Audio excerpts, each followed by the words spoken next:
मैं हूँ आरजे तनु। आज एक बार फिर हूँ आप सबके साथ और यूं ही आती रहूंगी ले चलने आप सबको मीठे एहसासों के सफ़र पे, प्यार भरी कहानियों के साथ। तो आइए सुनते हैं इस कड़ी में मेरी आज की कहानी, चंडीगढ़ के कुलचे।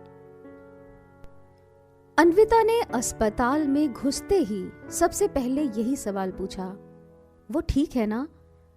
आईसीयू के बाहर बैठी भाभी ने गर्दन हाँ में हिला दी। फैमिली के और भी लोग थे, सब डॉक्टर से बातें कर रहे थे। अन्विता के हाथ पैर ठंडे पड़े हुए थे, मई की दोपहर में भी। आईसीयू के बाहर बेंच पर बैठते ही उसने आंखें मूंद ली। जो मंत्र, जितनी प्रार्थना याद थी, सब एक एक करके अपने आप उसके मन में आती जा रही थी। और साथ ही भाभी का आया वो मैसेज, दिल्ली पहुंचते ही इस अस्पताल में पहुंच जाना, शेखर हॉस्पिटल में है। मन फिर हड़बड़ा उठा, सब ठीक होगा। अपने को समझाती हुई अन्विता ध्यान भटकाती, फिर कोई डर मन खराब कर जाता। 2 आंसू गाल पर भी गिर पड़े। कब से वो दोनों नहीं मिले थे, आज मिल भी रहे हैं तो यहाँ अस्पताल में। वो मुलाकात याद आने लगी, करीब 2 साल पहले जब वो दोनों पहली बार मिले थे। दिल्ली के जनपद बाजार की चमक उस दिन कुछ ज्यादा ही थी। जाता हुआ नवंबर सर्दी को तेज आवाज देकर बुला चुका था। हवा में खुश्की थी, लेकिन गुनगुनी धूप सब कुछ ठीक कर रही थी। अन्विता ने लगभग 10 मिनट तक मोल भाव करते हुए एक दुपट्टा लगभग 1/3 दाम में खरीद लिया था। अपनी इस जीत पर इतराती हुई वो आगे बढ़ी ही थी कि एक आवाज ने उसे चौंका दिया। इतने रुपए बचाकर क्या कर लोगी? उसने पलटकर देखा। ढीला ढाला कुर्ता और फेडेड जीन्स पहने हुए वो शख्स आखिर कहना क्या चाहता था? और क्या वो उससे ही कह रहा था? आपने मुझसे कुछ कहा? अन्विता के पूछते ही वो बड़ी ढिठाई से हाँ कहते हुए उसकी ओर बढ़ाया। हाँ, आप ही से पूछ रहा था। 1200 की चीज 400 में लाकर आपने जो 800 रुपए बचाए हैं, उसका क्या करेंगी? पिज्जा पर निछावर कर देंगी या फिर किसी स्लिंग बैग पर लिपस्टिक, या फिर आपको इससे क्या? अन्विता तुरंत उसकी बात काटते हुए बोली, ये होता कौन है मुझे ज्ञान देने वाला? वो अभी भी मुस्कुरा रहा था। रिश्तेदार मान लीजिए। आप अन्विता है ना, बनारस से? अन्विता ने पूरा जोर लगाकर दिमाग के सारे कोने खोज डाले। कौन है ये? हाँ, मैं अन्विता हूँ, लेकिन आप? मैं शेखर, आपकी भाभी का कजिन। आपने मुझे नहीं पहचाना होगा, लेकिन शादी में मैंने आपको देखा था। दीदी ने बताया था कि आप भी दिल्ली में ही हैं। ये नहीं पता था कि इस तरह यहाँ मिलना होगा। ओह हाँ, सब कुछ जुड़कर समझ में आने लगा था अन्विता को। शेखर, भाभी का कजिन। हाँ, याद आया। भाभी ने एक बार कहा भी था कि मैं दिल्ली में आपसे मिल लूं। सॉरी शेखर जी, पहचान नहीं पाई। अन्विता ने झेप कर कहा था। सॉरी से काम नहीं चलेगा। ये जो रुपए बचाए हैं ना आपने, उसकी चाय पिला दीजिए, ठंड तो है ही। थोड़ी ही देर में वो दोनों चाय की दुकान पर बैठे बातों में मशगूल हो चुके थे। पता नहीं अन्विता के दिल में क्या आया कि उसने चाय खत्म करने के बाद तुरंत ही 2 और चाय ऑर्डर कर दी। पता नहीं वो क्या चाहती थी, चाय खत्म ना हो या उनकी बातों का सिलसिला यूं ही चलता रहे। उस दिन के बाद सब कुछ सही क्वांटिटी में मिलता रहा, चाय भी, धूप भी, बातें भी और शेखर का साथ भी। अन्विता को अभी तक एक बात समझ नहीं आई थी कि अचानक शेखर ने मार्केट में देखकर उसे पहचान कैसे लिया। जब दोस्ती ने थोड़ा और गहरा रंग लिया, तब अन्विता ने अपने मन का सवाल शेखर से पूछ लिया। शेखर ने उसकी ओर बेहद गहरी नजरों से देखते हुए एक और सवाल उछाल दिया। तुमको ये बात पूछने की जरूरत पड़ी भी कैसे? शेखर अचानक आपसे तुम पर आ गया था। अन्विता अचकचा कर रह गई। और फिर ये सवाल, इसका क्या मतलब था? उसकी नजरें झुक गईं। शेखर ने फिर कहा, बताओ ना, तुम खुद इसका जवाब दो। मैं तुमको कैसे पहचान गया? अच्छा बताओ, हम किसको पहचान जाते हैं? वही ना जिसको बहुत गौर से देखा हो। शादी से आने के बाद मैं तुम्हारे बारे में कितना सोचता रहा। कितनी तो फोटो है मेरे पास तुम्हारी। 31 दिसंबर की शाम थी वो। पुराना साल जा रहा था, नया साल पूरे के साथ आने की तैयारी में था। और इसी के साथ कुछ और भी आने वाला था अन्विता के जीवन में। शेखर जिस तरह से उससे पूछते जा रहे थे, अन्विता के पास कोई जवाब नहीं था। शेखर ही बोलते जा रहे थे। कई बार सोचा कि दीदी से तुम्हारा फोन नंबर ले लूं, फिर लगा ऐसा ठीक नहीं होगा। और देखो ना, आज अचानक तुम मिल गई। वो कहते हैं ना, जब किसी चीज को शिद्दत से चाहो तो पूरी कायनात उसे मिलाने में लग जाती है। इतना कहते हुए शेखर ने अपनी हथेली अन्विता के हाथों पर रख दी। अन्विता ने झटके से चौंक कर अपने हाथ पीछे खींच लिए। इतना सब कुछ इतनी जल्दी? यकीन करे या ना करे, मन के कोने से आवाज आ रही थी, हाथ क्यों खींच लिया? यही तो चाहती थी ना तुम भी? कह दो कि तुम भी शेखर को पसंद करती हो। अंधेरा हो रहा है, वापस जाना है, रूममेट इंतजार कर रही होगी। हड़बड़ाकर बस इतना ही कह पाई थी वो। शेखर ने मायूस होकर पूछ लिया था, कल कब मिलना है? ऑफिस है, मुश्किल होगा आना। पर्स में फोन रखते हुए अन्विता ने कहा था। शेखर हंसने लगा था। कुछ और झूठ बोल देती। संडे को ऑफिस है, ये थोड़ा ज्यादा नहीं हो गया? मैं फोन का वेट करूंगा। बड़ी मुश्किल से अन्विता की वो रात बीती थी। अगले दिन पता नहीं उसके भीतर बैठी वो कौन थी जो उसे शेखर तक खींच ले गई थी। साल की शुरुआत थी और नए रिश्तों की भी। दिन पंख लगाकर उड़े, महक को महसूस करते, रंग बिखेरते, बिल्कुल तितलियों की तरह। और जब रुके तो ना रंग बाकी रहा, ना महक। उससे ज्यादा नाराज अन्विता ने शेखर को कभी नहीं देखा था जितना उस दिन। कम ऑन अन्विता, तुमने मेरी दीदी मतलब अपनी भाभी से ये क्या बकवास कर दी है? अन्विता सहम गई थी। बकवास नहीं की है शेखर, मैंने अपने रिश्ते का सच बताया है। किसी फैमिली को तो शुरुआत करनी ही होगी ना। आप थोड़ा रुककर बात करने वाले थे क्या? शेखर ने झुंझला कर कहा था। फैमिली से क्यों बात करनी है? लेकिन कहीं तुम शादी वादी के बारे में तो नहीं सोच रही हो ना?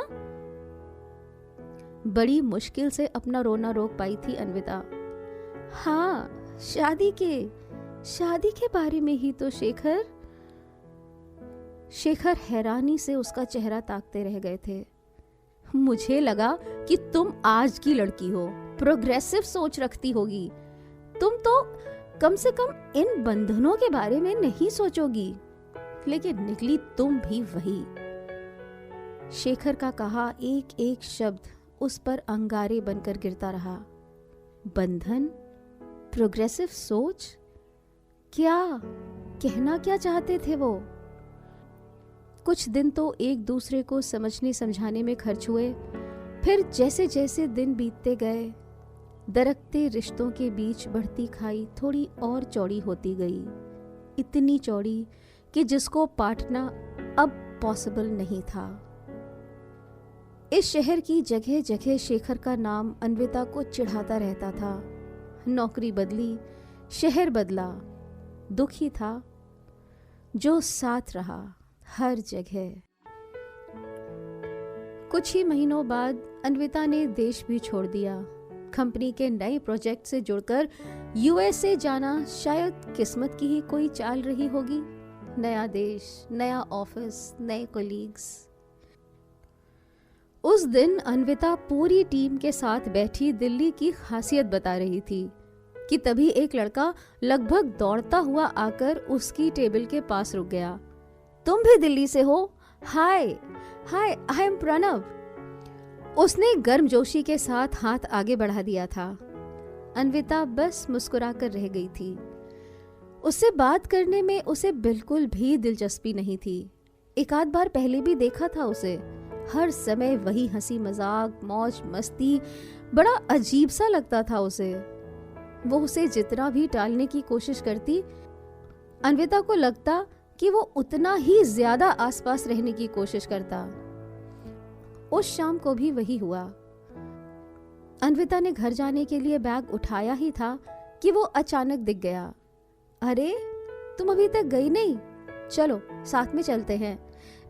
वैसे तुम दिल्ली में कहाँ से हो? अब दिल्ली कोई छोटी मोटी जगह तो है नहीं, स्टेट है पूरा, है कि नहीं? अन्विता का जवाब था। वो बोला, ये तो पूरी दुनिया जानती है कि दिल्ली एक राज्य है।